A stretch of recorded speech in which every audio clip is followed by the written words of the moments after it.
Good morning students, how are you? कैसे हो आप लोग? उम्मीद करता हूँ आप लोग अच्छे होंगे, घर पे होंगे, आप लोग खुश होंगे।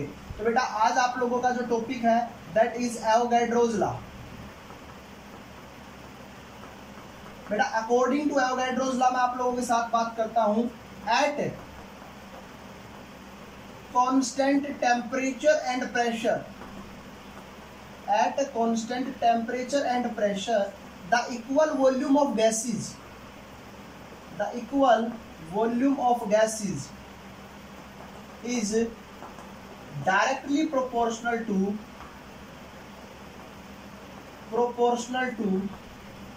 number of moles, means volume is directly proportional to number of moles. तो V is equal to बेटा proportionality sign K into N. Here N is number of moles, so N is equal to given mass upon molar mass. N की value put करेंगे, V is equal to K given mass upon molar mass. So molar mass is equal to K into given mass upon volume, and mass into volume is किसके बराबर होता है बेटा? Density. तो M is equal to K into D के बराबर. Okay, सो हम कह सकते हैं sir molar mass is also directly proportional to the density के बराबर. सो ये हमारा एवोगैड्रोज लॉ है बेटा, जो हम लोगों को बताता है, क्या बताता है कि जो हमारा वॉल्यूम है वो directly proportional to number of moles के बराबर है. क्लियर है? सो इस प्रकार से हम लोग अपने चारों जो लॉज हैं उनको हमने को लोगों ने कंप्लीट कर लिया है. अब हम बात करते हैं बेटा थोड़ी सी और वो हमारे पास नेक्स्ट है आइडियल गैस इक्वेशन. क्लियर है बेटा?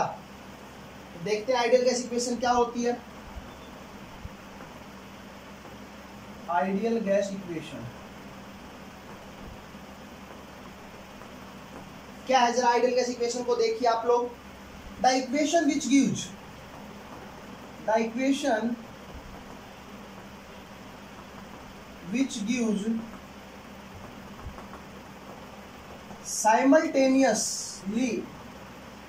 simultaneous effect of pressure and temperature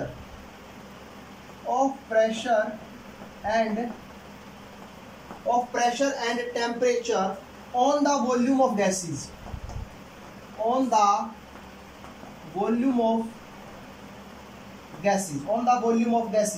is known as ideal gas equation. जहां पर क्या होती? PV is equal to nRT. This is a ideal gas equation. Here P is the pressure, V that is volume, N number of moles, R is gas constant, and T is the temperature. So this is the ideal gas equation. ये आप लोगों के पास ideal gas equation है बेटा. Now derivation of ideal gas equation. अब हम लोग derivation की बात कर लेते हैं. डेरिवेशन बेटा एक कंटेनर है, उसके अंदर एक गैस है जिसका प्रेशर P1 है, वॉल्यूम उसका V1 है और टेम्परेचर T1 है. अगर मैं उसके टेम्परेचर को कांस्टेंट रखता हूं तो अकॉर्डिंग टू बॉयल्स लॉ उसका जो प्रेशर है वो P2 हो जाता है, वॉल्यूम उसका V हो जाता है और टेम्परेचर T1 ही रहता है क्योंकि बॉयल्स लॉ है. ना अकॉर्डिंग टू चार्ल्स लॉ मैं उसी गैस की अगर आप लोगों से बात करता हूं तो चार्ल्स लॉ के अकॉर्डिंग अगर आप लोग बात करो तो प्रेशर कांस्टेंट, वॉल्यूम V2 और टेम्परेचर T2. हम डायरेक्टली भी ऐसे जा सकते हैं. क्लियर आप लोगों को? So according to Boyle's law P1 V1 is equal to P2 into V. बोलो यहाँ पर वॉल्यूम कितना है? V. तो V कितनी वैल्यू देगी? P1 V1 अपॉन किसके बराबर बेटा? P2 के बराबर. According to Charles law V upon T1 is equal to V2 by T2. V की वैल्यू मैं फाइंड आउट कर चुका हूँ. क्या आएगा? P1 V1 upon P2 into T1 is equal to V2 by T2. लिख सकते हैं हम लोग. तो आप लोग क्या करोगे? 1 1 वालों एक साइड, 2 वालों एक साइड, तो क्या हो जाएगा? P1 V1 upon T1 is equal to किसके बराबर बेटा? P2 V2 बाई T2 के बराबर. तो अगर ये इक्वेशन मेरे पास यहाँ पर आ जाती है तो मैं कह सकता हूं कि P V by T is equal to किसके बराबर बेटा? कांस्टेंट. तो PV बाई टी किसके बराबर बेटा? कांस्टेंट के. तो K जो कांस्टेंट आया है ये K डिपेंड करता है directly proportional to number of moles पर. तो K प्रोपोर्शनलिटी का साइन हटाएंगे तो वही गैस कांस्टेंट R. तो K की वैल्यू मैं क्या पुट कर सकता हूँ? NR. तो क्या हो जाएगा बेटा? PV by T is equal to NR.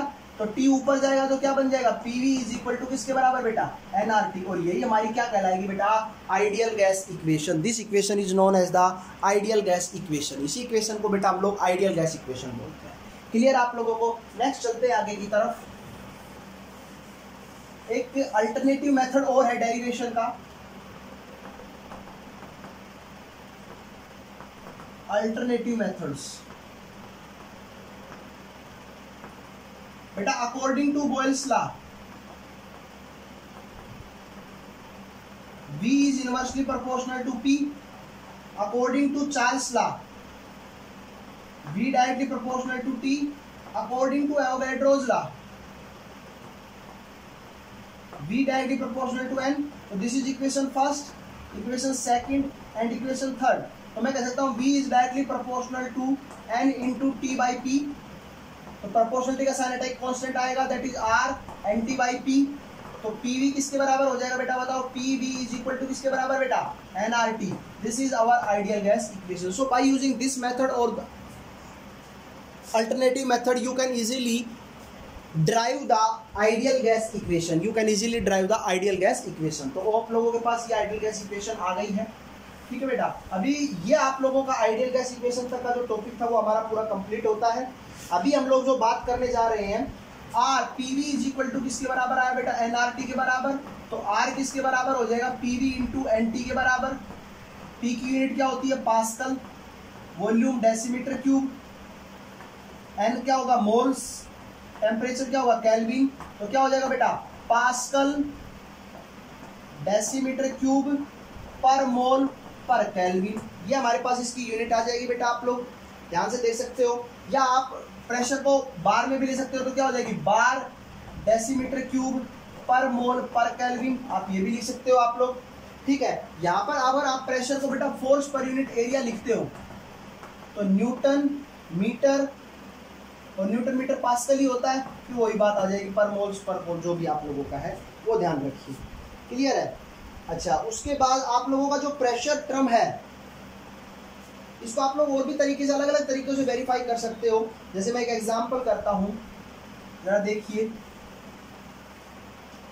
R is equal to force per unit area into volume upon number of moles into temperature, ये लिख सकते हैं हम लोग। क्लियर आप लोगों को। तो फोर्स, वॉल्यूम क्या हो जाएगा बेटा, यहाँ पर बताओ। एरिया क्या होगा, लेंथ का स्क्वायर मान लूं, वॉल्यूम लेंथ का क्यूब, स्क्वायर तो क्या बन जाएगा, force into length upon mole, और इंटू टेम्परेचर क्या है, केल्विन डिग्री में है। अरे बोलो भाई, ये लिख सकते हैं हम लोग। और फोर्स इंटू लेंथ किसके बराबर होता है, वर्क। तो वर्क मोल इंटू किसके बराबर बेटा, केल्विन के बराबर। और वर्क की यूनिट आपको पता है, जूल। जूल पर मोल पर केल्विन, ये यूनिट भी हो सकती है आर की। तो आर की अलग अलग यूनिट्स आप लोगों के पास यहाँ पर देखने को मिलेंगी। जनरली आपके आर की जो वैल्यू होती है दैट इज 8.314 जूल पर केल्विन पर मोल। ये होती है 8.314 डेसीमीटर क्यूब बार डेसीमीटर क्यूब पर मोल पर केल्विन। तो और भी अलग अलग टर्म्स में आप लोगों की ये यूनिट होती रहती है। जैसे मैं आप लोगों से बात करता हूँ 0.0821 लीटर है ना बेटा, लीटर हो जाएगा। उसके बाद प्रेशर की एटमॉस्फेयर पर केल्विन पर मोल। तो अगर आप ये यूनिट यूज करते हो तो आपकी आर की वैल्यू ये हो जाएगी। क्लियर है। तो इस प्रकार से आप लोग इजीली आर की वैल्यू फाइंड आउट कर सकते हो। अभी न्यूमेरिकल कर लीजिए आप लोग। एट 25 डिग्री सेल्सियस एक गैस है जिसका वॉल्यूम V1 है 600 ml, ठीक है बेटा, और उसका प्रेशर है 760 P1 760 mm।